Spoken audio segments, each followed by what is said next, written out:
And then for those of you who use broker networks, which we do a lot with, you should be having what I call, like, for those of you familiar with the real estate business, you know, they always have open houses where people come and look at the house. They have broker open houses. Same thing exists for franchise brokers. If you're a member of, say, IFPG or FBA, you can actually take your digital assets, maybe it's an electronic brochure, and use it as a PowerPoint presentation and make a presentation of your brand to 500 brokers who are all sitting on a webinar, who are all now going to be excited and talking to their potential clients about your brand. If I'm not happy and I say something on Facebook, which I rarely do because I'm on the other side of it a lot of times, but it's that customer service interaction. The last thing that someone wants to do is go onto Facebook and they post something, I wasn't happy about the service, or I don't think I got the value, or I found, you know, hair in my food or something like that, and no one gets back to them. What happens is that elevates publicly on Facebook. It goes from Facebook and it goes to all your other social, it goes to Google reviews, and then eventually you get to those other sites that you don't want to get to that don't ever come off those sites. But ultimately, Facebook Messenger, LinkedIn messaging, things of that nature are really going to change the way that we're communicating to people. And so giving the people on the other side the option to respond in the way that they feel most comfortable with is the most important thing. And as Gary will tell you, one of the biggest reasons why texting is very important is because you are able to get to those people in times where they might be in somewhere like this. This is a perfect instance where not all of you guys, and I understand this because I do this too, may not be listening to me. You may be on your phone. And when you are on your phone, you can't answer a phone call. You can't email them back because you don't want to email them back because it's typically longer form. You want to text these people because it's typically in between 1 to 3 lines. It's a lot easier to be able to do that in a lot quicker fashion. And so ultimately what happens is that if you give people that option to respond during the day when it's a prospective franchisee and they're sitting in their office and their boss is talking in a meeting and they're going down there, well, I hate this job, I want to get out of here. And they get a text from you guys automatically.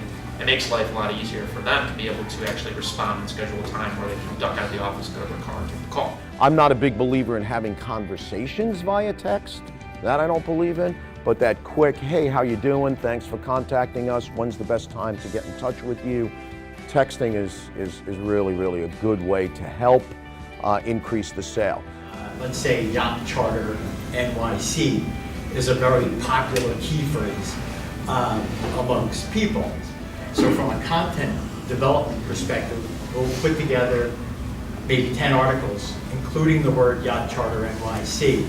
We put it on the website. Google comes across the website and they say, wow, these guys seem to be talking about Yacht Charters NYC quite a bit. We'll take those articles, we'll promote them through the social media, and then we'll see within 6 weeks, all of a sudden that key phrase is now actually working for us.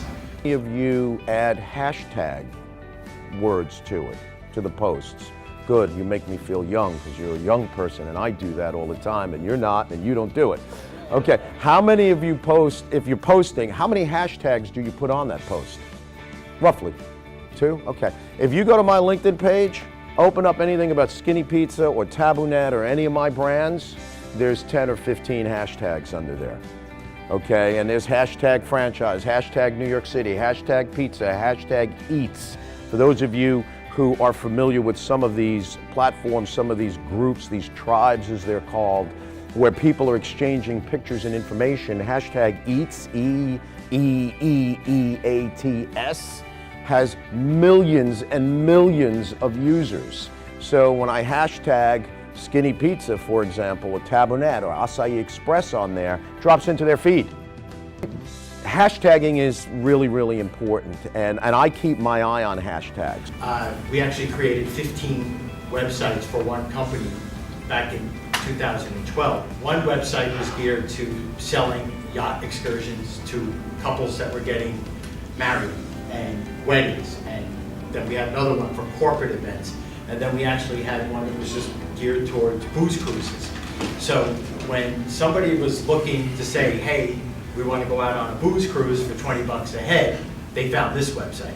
And then when they said, we're planning this very elegant wedding, they found this website. And to let you know, it was the same boat. You guys often believe that December is probably the time where you're not going to get a lot of leads because people are away on vacation or something of that nature. People over the summer, July, August, the lead flow is down. I hear this from franchisors all the time. The 15th of December to the 15th of January is actually one of the highest lead flow times because New Year's resolutions. Because people are thinking, you know what, this is the time I'm going to quit my job and I'm going to go and start a franchise. And that's when people see an insane amount of lead flow. Christmas, all that time when they're with their family, they're sitting at home and they're not in their office anymore, so they can do that. That you create value in the mind's eye of the franchisee, largely in part by how seriously you take your business and how seriously you take their inquiry. If they're just another number, another lead, another email address, well, okay. But if I take it so seriously that you get a text from me in 5 seconds asking you when you want me to call you, and it's Saturday night at 8 o'clock, and you might respond, okay? Then we might get emails back because they've got the info from us. Hey, can you call me now? Guess what? We call them. I'll call them on Saturday night, okay? Because I want to demonstrate to them that not only I want to be first at the party, but I want to take care of you. And if I take care of you like this from the very beginning, there's a good chance we're going to take care of you as we roll down that path.